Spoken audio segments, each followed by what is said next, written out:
One of my favorite stories is of this missionary from Scotland to Africa.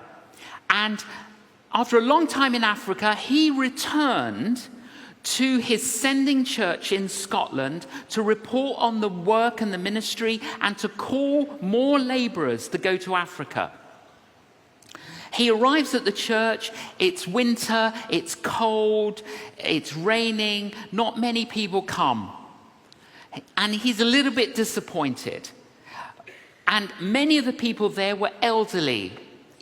Great that they're there, but not suitable for the mission field.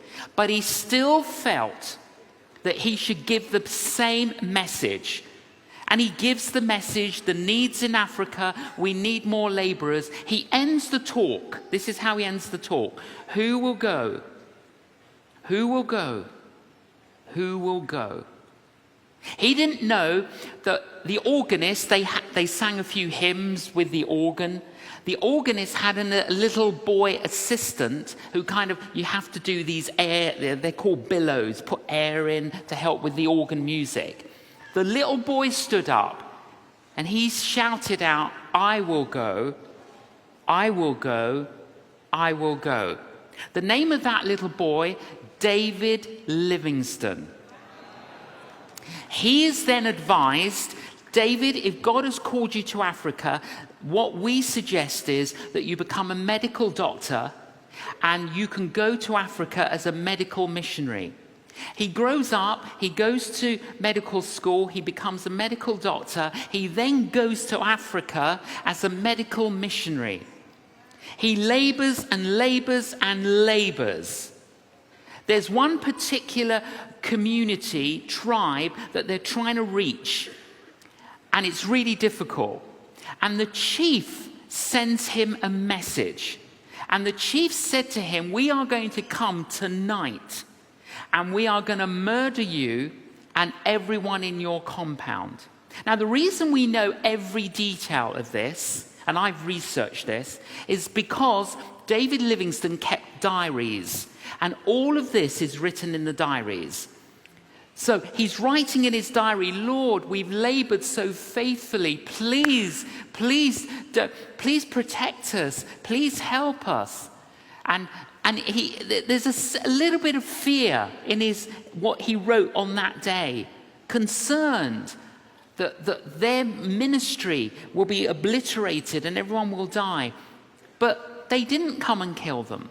Anyway, a couple of years later, they eventually introduced the chief of the tribe to Jesus, and the entire community converts and follows Jesus. David Livingstone said, no, the story gets better. David Livingstone said to the chief, you sent me a message that you were going to come and kill me and kill everyone in the compound. He says, yes, we came. Well, why did you not kill us? Well, because when we came to the compound, there were 39 giants surrounding the compound. We counted them. They were big warriors, and there were 39 of them surrounding the compound. A couple of years later, David Livingstone returns to his sending church in Scotland, and he tells that story. At the end of the meeting, the secretary of the church comes up to David Livingstone and says, Dr. Livingstone, do you remember the date that the chief were going to come and kill you? He says, of course I know the date. He gives him the date. The secretary of the church opens the church diary and he shows him that date. There were 39 people in the church in Scotland praying for them.